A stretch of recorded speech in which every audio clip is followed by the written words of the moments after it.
Buenos días, Katy Fernández te saluda. Qué placer que estemos juntos nuevamente para abrir la palabra de nuestro Papá Celestial. Te invito a que traigas tu Biblia y que oremos antes de abrirla.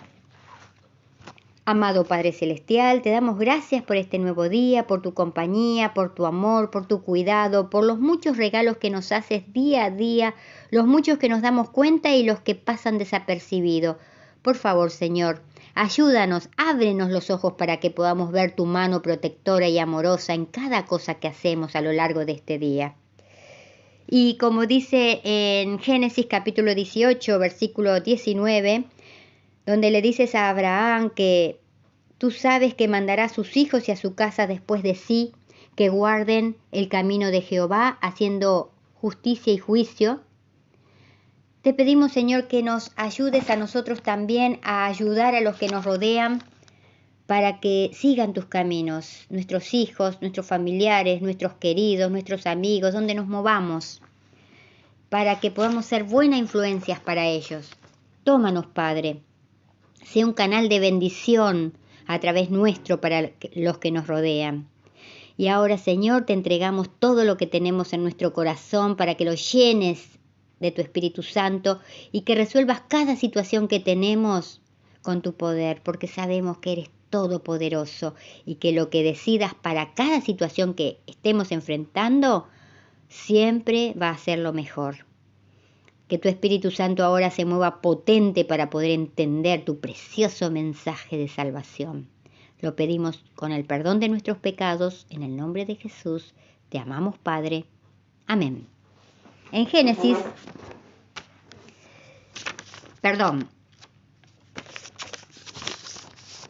el título de la lección de esta semana es La fe del Antiguo Testamento. Entre los versículos que nos da para leer esta semana está Génesis 15:6 y 12 del 1 al 3, Levítico 17:11 y 2 de Corintios 5:21, Gálatas 3 del 1 al 14 y Romanos capítulo 1 versículo 2 y capítulo 4 versículo 3. El versículo para memorizar está en Gálatas capítulo 3 versículo 13 que dice: Cristo nos rescató de la maldición de la ley al hacerse maldición por nosotros, pues escrito está: maldito todo el que es colgado de un madero. El día lunes 24 de julio lleva por título Cimentados en la Escritura. Hasta aquí, en sus cartas a los Gálatas, Pablo ha defendido su evangelio de la justificación por la fe, apelando al acuerdo realizado con los apóstoles en Jerusalén y a la experiencia personal de los Gálatas mismos. A partir de Gálatas 3:6, Pablo ahora se refiere al testimonio de las Escrituras para confirmación final más importante de su evangelio. De hecho, Gálatas 3 del 6 al 4:31 está formado de argumentos progresivos basados en la Escritura.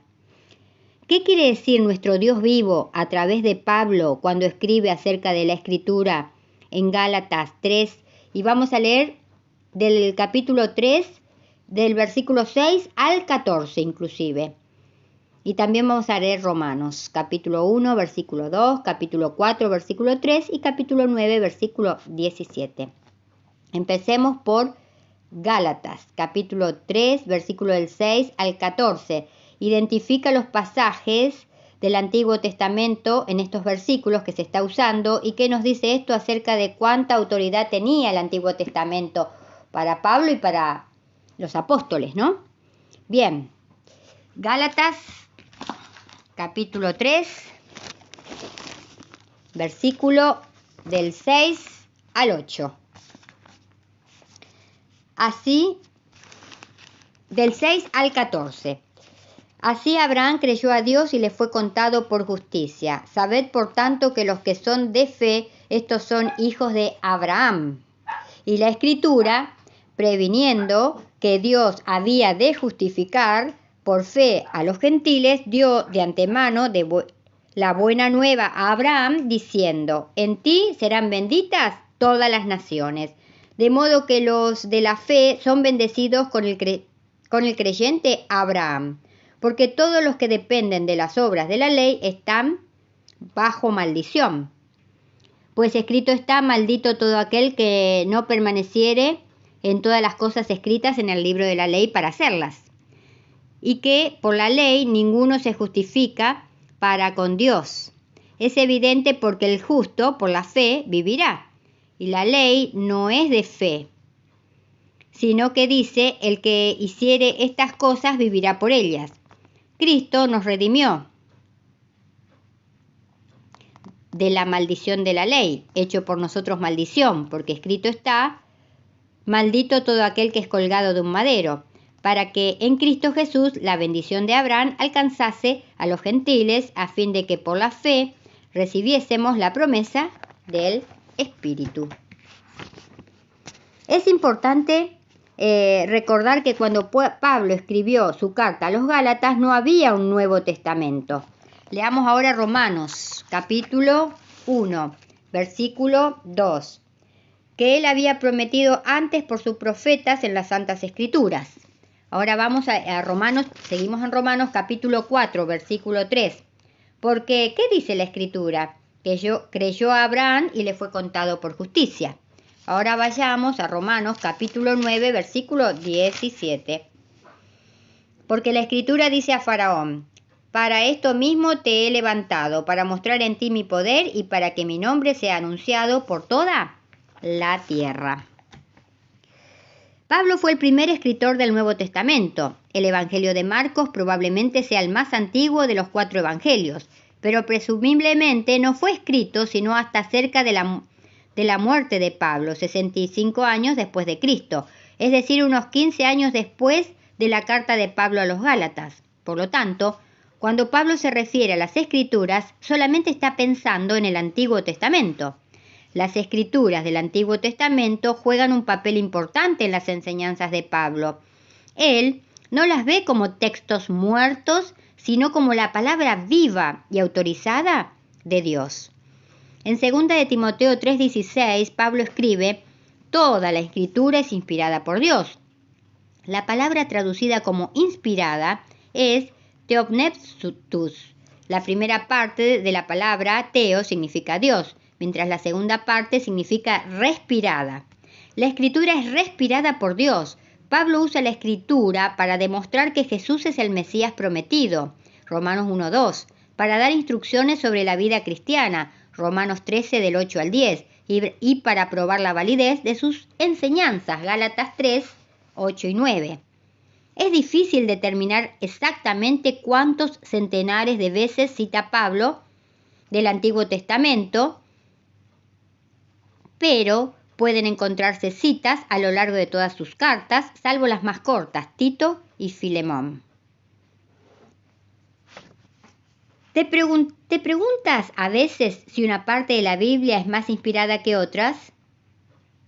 Considerando las declaraciones de Pablo en 2 de Timoteo 3:16, ¿cuál es el peligro de esta línea de pensamientos?